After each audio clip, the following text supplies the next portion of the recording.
Saat ini kita sudah terhubung dengan Linda Ibrahim, penulis sekaligus konsultan bisnis. Selamat malam, Mbak Linda. Selamat malam.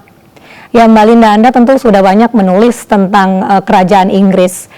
Yang ingin saya tanyakan, apa saja perubahan yang terjadi selama Ratu Elizabeth II menjabat sebagai ratu, terutama di bidang teknologi, karena dari tulisan Anda sempat dituliskan bahwa ayah Ratu Elizabeth II hanya memperkenalkan radio saat itu, sementara selama Ratu menjabat akhirnya televisi masuk ke dalam kerajaan. Ya, sebenarnya bukan ayahnya Ratu Elizabeth memperkenalkan radio ya, tapi teknologi radio sudah hadir waktu George ke-6 naik jadi raja. Sebelum-sebelumnya kan sekitar 950-an tahun kerajaan Inggris itu kan mereka hanya berkorespondensi kan kalau ke rakyat jarang yang bisa ketemu, dengar atau melihat pemimpin monarkinya. Waktu George ke-6 naik sudah ada teknologi radio di mana dia bisa ngomong langsung sama rakyatnya lewat radio, walaupun itu mempunyai sedikit masalah karena dia gagap. Itu ada di film The King's Speech tahun 2010, digambarkan gimana George VI sampai mencari terapis bicara, dan waktu itu masih sangat susah di Inggris ya, atau di dunia ada terapis bicara, karena dia diharapkan pada teknologi itu. Nah, waktu Elizabeth naik, dia naik jadi ratu kan tahun 1952 waktu ayahnya meninggal, tapi penobatannya baru setahun kemudian. Nah, penobatan dia yang tahun 1953 itu adalah penobatan pertama yang di TV-kan, penobatan pertama monarki Inggris ya, yang di TV-kan. Dan setelah itu sekitar 20 tahun kemudian kan teknologi TV udah tambah tumbuh ya, jadi network, jaringan news 24 jam. Sebelumnya kan TV, kalau sebelum yang zaman network dan news 24 jam, let's say salah ngomong pagi, ya udah yang pagi doang yang denger kan. Tapi begitu udah network 24 jam news, salah ngomong pagi, siang, sore, malam, besok pagi orang akan tetap tahu gitu kesalahan itu karena kan direpetisi beritanya. Nah, terus setelah itu masuk ke era internet.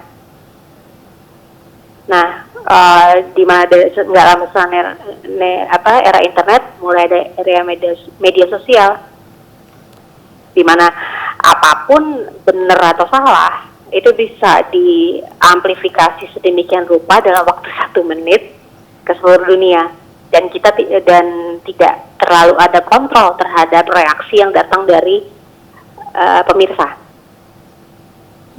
Mbak Linda, Ratu Elizabeth II ini sendiri kan ketika Pangeran Charles menikah dan juga William lahir, semuanya dipublikasikan begitu lewat televisi juga, dan beberapa tahun setelah internet ada juga ada dari kerajaan media sosial. Namun anggota kerajaan sendiri tidak diperbolehkan menggunakan media sosial. Waktu itu sempat diprotes oleh Meghan juga ya, Mbak ya? Iya, secara itu bisa diceritakan sedikit nggak?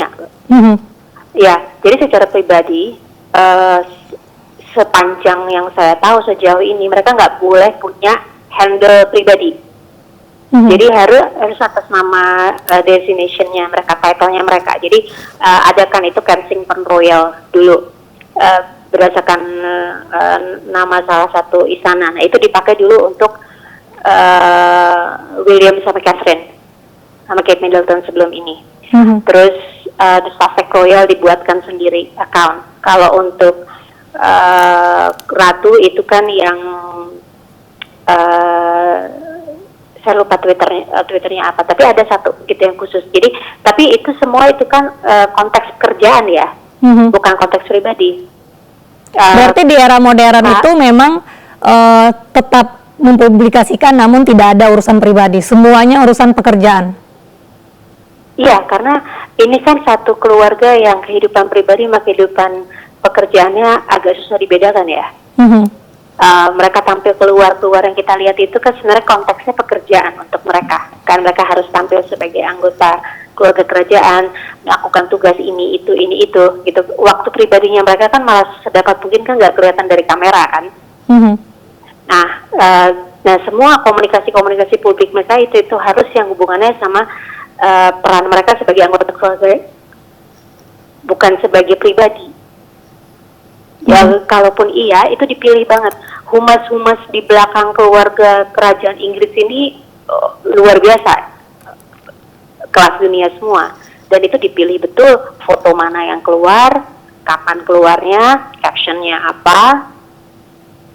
Dan itulah sebabnya kenapa kalau mereka pergi yang acara-acara yang pribadi beneran tuh mereka perginya jauh-jauh kan supaya nggak bisa dikejar sama wartawan. Karena ya selain mereka perlu butuh privacy, mungkin ada nanti di situ konten-konten yang tidak tidak sesuai dengan citra yang mereka harus jaga. Mbak Linda, apakah ada aturan-aturan resmi terkait pempublikasian ini, mengingat juga waktu itu Lady Diana merasa terancam dengan kehadiran paparazzi karena mengingat dia sangat menjadi sorotan setelah menjadi Princess of Wales kala itu. Iya, kalau Lady Diana itu kan memang faktor macam-macam ya. Pertama dia cantik, di kamera udah suka kan ngeliat dia. Dia orangnya ramah, jadi orang pun suka sama dia. Udahlah, all the good reason untuk media ngejar dia. Nah, kalau soal aturan resminya, yang saya baca itu memang pers di Inggris itu sangat bebas. Keluarga kerajaan itu memang objek berita. Nah, dulu itu kan sampai waktu William sama Harry pertama kali masuk sekolah, usia remaja, lagi sensitif, itu kan sampai Pangeran Charles sama Lady Diana waktu itu masih menikah ya, belum cerai. Itu kan sampai minta ke pers Inggris untuk back off dulu. Tolong anak-anaknya jangan diganggu, mereka lagi masuk boarding school di Eton, tolong dong 2 tahun ini anak-anak jangan disorot, biarlah mereka jadi anak-anak yang bebas, punya teman apa segala macam. Itu kan sampai mereka minta appeal dan itu disetujui sama Fleet Street itu jalanan di London yang penuh kantor berita. Fleet Street bilang oke, fine, kita akan kasih space sama anak-anak kamu. Berarti bisa dikatakan keluarga kerajaan itu ngobrol langsung dengan para wartawan atau selama ini memang ada aturan khusus yang ketat mengingat kebebasan pers di Inggris kala itu? Iya, gini, mereka bebas, tapi juga keluarga kerajaan tahu butuh media kan, sama bukan? Simbiosis mutualisme ya? Dipublikasikan kan? Iya, simbiosis mutualisme. Jadi hubungan itu dipiara. Dan kalau nonton film yang Naomi Watts yang mengisahkan Lady Diana setelah pisah sama Charles dan lagi pacaran sama yang dokter keturunan Pakistan itu, Hassan Khan, itu digambarkan bahkan Lady Diana sendiri saat itu karena sudah menyadari betapa dia punya news value dan dia ada pakai paparazzi kan untuk menyampaikan pesan-pesan tertentu. Waktu itu kan dia agak kesel karena diputus sama Hassan Khan, terus dia pacaran sama Dodi Fayed. Nah waktu yang dia pergi liburan sama Dodi pertama kalinya itu di yachtnya itu kan dia telepon paparazzinya bilang nanti kami akan ada di peluk ini jam sekian. Yang foto dia menjuntai dari yacht itu pakai baju renang biru kalau nggak salah, nengok dari samping, foto yang ada meledak karena wow dia punya pacar baru. Berarti waktu itu Lady Diana juga menyampaikan langsung kepada paparazzi. Bisa dikatakan bahwa di masa Ratu Elizabeth II pers bebas. Lalu bagaimana dengan perubahan sumber daya manusianya, terutama bagi kaum wanita, apakah juga sempat ada perubahan di masa Ratu Elizabeth II? Dari sisi apa? Itu luas banget topiknya. Itu dari pekerjaan para wanita. Apakah sama saja atau lebih leluasa memilih karir? Kalau kita bicara dia pertama kali jadi ratu tahun 50-an, karena itu pilihan pekerjaan bagi perempuan lebih terbatas ya. Tapi itu berarti Inggris sempat memiliki batasan-batasan dalam pekerjaan wanita begitu? Bukan cuma Inggris ya, saya rasa dunia tahun 50-an juga masih kayak gitu. Indonesia aja kalau ditanya tahun 50-an perempuan punya pilihan kerja apa? Gak banyak kan? Pergeseran norma itu kan terjadi tahun 60-an, 70-an. Kalau ingat TV seri Mad Men, itu ada tokoh nama Peggy, dulu dia kan mulai sebagai copywriter. Sebagai sekretaris. Dan dia fight banget untuk jadi copywriter. Karena tahun 50-an kalau pun kerja di Amerika, ya opsi untuk perempuan ya jadi guru, jadi sekretaris gitu, nggak jabatan-jabatan yang dianggap mampu berpikir secara struktural. Nah, itulah dunia yang dihadapi waktu Ratu Elizabeth naik jadi ratu. Bayangkan, dia jadi ratu, di sekelilingnya laki semua, tapi dunia sebenarnya masih kayak gitu. Cuma dia naik karena garis darah kan, nggak ada yang akan menentang. Nah kemudian dekade 60-an 70-an terjadi pergeseran nilai kan, mulai ada kesetaraan gender, ras juga, dunia lebih bebas, perempuan bisa memilih mau nikah apa enggak, mau punya anak apa enggak, pil KB available, lebih mudah, ya kan? Nah itu kan akhirnya bergeser kan itu semua, tapi sebenarnya dunia kerajaan yang di balik tembok itu tuh kan masih lumayan tradisional. Dan Elizabeth walaupun ratu, dia sebenarnya nggak terlalu banyak punya kebebasan merubah protokol juga. Ini protokol itu kan sudah ada ratusan tahun. Dia punya yang namanya Privy Council, orang-orang yang dipilih untuk memberikan advice sama dia, baik dari pemerintahan maupun dari kerajaan. Karena kan Elizabeth cuma kepala negara ya, bukan kepala pemerintahan. Kepala pemerintahan itu Perdana Menteri. Berarti dari penelitian Mbak Linda sendiri memang perubahan-perubahan Ratu Elizabeth itu kalau mengubah protokol yang sudah ada nggak segampang itu. Tidak segampang itu, lalu akhirnya tapi seiring dengan perkembangan zaman juga terjadi perubahan-perubahan yang signifikan ya Mbak Linda ya? Iya, jadi kan akhirnya semakin jauh tuh antara dunianya dia yang asalnya dia dan harus dia wakili sama dunia di luar tembok. Nah itu kan yang membuat kan jadi banyak ribut terakhir-terakhir ini kan, karena contoh soal masa lalu Inggris sebagai kolonialis dulu nggak terlalu dibicarakan, sekarang dibicarakan terbuka banget kan. Ini gimana Inggris dulu ngerampas ini itu, ya nggak sejauh Indonesia punya satu prasasti kok, masih dari Scotland kalau nggak salah, diambil waktu zaman Gubernur Jenderal Raffles datang ke Pulau Jawa. Nah terus belum rasisme waktu tabloid Inggris. Kalau betul Inggris by the way mulutnya memang jahat ya. Diana pun tuh dihajar-hajar sama mereka. Kate Middleton waktu masih pacaran sama Pangeran William kan lama banget tuh 10 tahun. Itu diledekin, dibilangnya waity Katie. Si Kate yang nunggu dikawinin. Mulutnya mereka memang jahat. Nah cewek memang begitu Meghan jahatnya itu dalam bentuk rasisme. Dan Harry nggak terima kan, dan memang menurut saya itu salah gitu. Jadi, nah akhirnya itu kan membuka kayak pintu air bah kan, semua persoalan rasisme yang terjadi di Inggris sejauh ini jadi punya satu pintu untuk disalurkan. Semua orang protes di situ. Nah, ini kan semua pergeseran nilai. Dulu kayaknya diterima aja, ya udah lo imigran lo terima aja kok dihina-hina. Kalau nonton film Bohemian Rhapsody, Freddie Mercury kan juga imigran kan. Kalau yang adegan pertama yang dia ngambil koper tuh di airport kan diteriakin Paki, itu kan dari Pakistani maksudnya. Semua keturunan dari India, Pakistan, Sri Lanka, Bangladesh, kalau di Inggris tuh dibilangnya Paki, semua orang kulit coklat gitu lah. Saya aja pernah diteriakin Paki, sampai saya bilang Willy gitu, saya pikir saya Chinese gitu loh, gituin balik gitu ya. Intinya rasis ya Mbak ya? Rasisme di Inggris tuh ada. Saya punya pengalaman pribadi yang sangat tidak menyenangkan beberapa kali. Dan itu dulu kan kayak yaudah lo emang imigran udah bagus bisa masuk sini gitu, terima aja gitu. Nah sekarang kan orang mulai berbicara terbuka mengenai itu, nggak bisa dong. Saya juga warga negara Inggris gitu, misalnya orang-orang imigran ini, oke, kakek nenek saya dulu datang sebagai imigran ini, tapi saya lahir besar di sini, saya harus 100% dihargai seperti orang Inggris yang lainnya. Nah ini kan semua pergeseran nilai yang luar biasa terjadi dan diperdebatkan 24 jam di media sosial. Dulu kan mungkin ada forum-forum tertentu untuk ngomongin itu, lebih bisa dikontrol. Ini kan sekarang enggak kan, orang ngomong apapun. Iya betul. Termasuk hoax pun dibahas sampai berhari-hari gitu kan. Nah Linda, kalau kita berbicara ini dunia yang semakin jauh beda sama dunia di balik istana dan dunia yang dikenal Mama Ratu Elizabeth. Mbak Linda, berbicara pergeseran nilai, apakah dengan direstuinya pernikahan William dengan Kate Middleton yang merupakan orang biasa, bukan orang dari kerajaan begitu, itu juga termasuk perubahan yang dilakukan Ratu Elizabeth, termasuk juga dengan direstuinya Camilla menjadi istri Raja Charles waktu itu.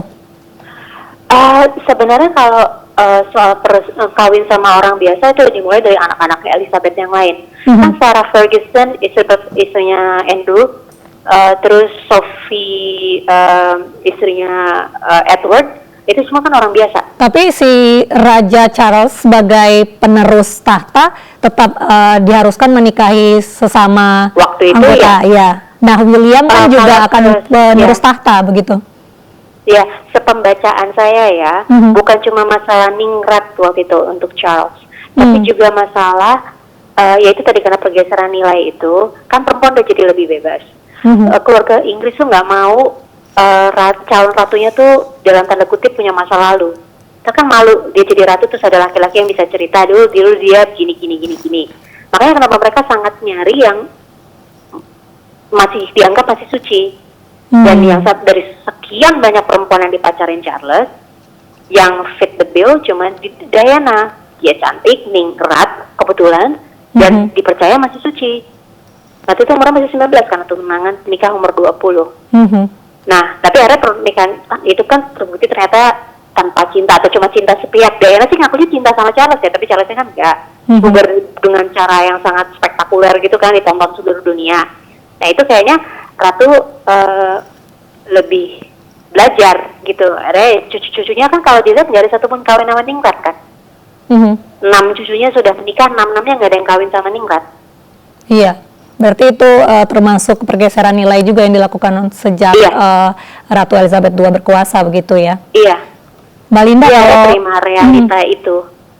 Mbak Linda, kalau kita melihat tadi prosesi pemakaman, kita beralih ke prosesi pemakaman Mbak Linda yang begitu panjang dan juga megah disaksikan rakyat dan juga disiarkan seluruh dunia. Menurut pandangan Mbak Linda sendiri gimana? Dari sisi apanya? Apakah itu megah? Kalau itu megah ya Inggris paling juara deh kalau urusan-urusan kayak gitu. Karena kan ini ratu yang wafat begitu. Ya, ratu yang wafat, ratu yang berkuasa paling lama dalam sejarah dia, yang 70 tahun. Ratu Victoria kan cuma 63 tahun. Elizabeth melampaui 7 tahun. Terus juga kalau menurut saya ini kan mungkin ya ini pembacaan saya, mungkin mesti tanya ahli humas. Inggris ini kan bukan cuma baru keluar selesai pandemi, tapi juga banyak konflik internal kan, permasalahan politik domestik membuat mereka keluar dari Uni Eropa lah beberapa tahun lalu, dan hasilnya so far malah jadi bikin susah negara kan, karena krisis energi. Kalau lagi down kayak gini kan orang tuh butuh sesuatu yang uplifting ya, yang menyatukan senegara. Nah, kayaknya mungkin ini salah satu perhitungan mereka bahwasannya kita buat memang sesuai dengan protokol yang ada. By the way itu kan dibuat sesuai protokol ya. Rencana pemakaman ratu itu sudah dibuat mungkin 10-15 tahun yang lalu. Ratu tuh yang milih sendiri semua lagu-lagu himne tadi di gereja, prosesinya kemana dulu dan segala macam. Itu udah ada plannya. Mereka udah latihan selama bertahun-tahun. Itu bukan baru seminggu terakhir itu tiba-tiba gubrak-gubrak gitu ya mereka. Ada persiapan yang amat sangat ya, termasuk dengan disiarkan langsung sekitar 125 bioskop di seluruh Inggris juga. Saya nggak tahu kalau sampai sejauh itu, tapi yang jelas BBC itu pernah bilang beberapa tahun yang lalu. Jadi Guardian itu pernah menulis beberapa tahun yang lalu apa sih plan kalau yang terjadi kalau Ratu Elizabeth meninggal, ya. BBC saat itu mengaku sudah punya stok untuk on air looping 11 jam dari dokumentasi dari dia baru lahir dan segala macam yang udah di storage aja gitu. Nanti tinggal jebret nunggu keluarnya. Dan prosesi seperti apa itu udah latihan bertahun-tahun. Itu dimulai kalau nggak salah dari Ratu Elizabeth ulang tahun ke-80-an. Jadi penuh persiapan ya. Yes, bahkan Pangeran Philip suaminya Elizabeth itu milih sampai menu resepsi makan siangnya. Jadi kan harusnya setelah penguburan terus ada resepsi. Itu sampai menu makan siang untuk tamunya aja Pangeran Philip udah milihin. segitu detailnya Pangeran Philip milih. Cuma itu saya nggak tahu terjadi apa enggak, karena kan dia meninggal tahun lalu masih COVID kan, acaranya jadi kecil banget. Jadi balik ke pertanyaannya tadi, kenapa dibuat semegah ini? Pertama, ini ikut protokol. Ini udah ditulis plannya at least 15 tahun yang lalu. Dan kalau menurut saya ada faktor itu juga, mereka mau naikin mood rakyat. Orang kalau lagi ribut,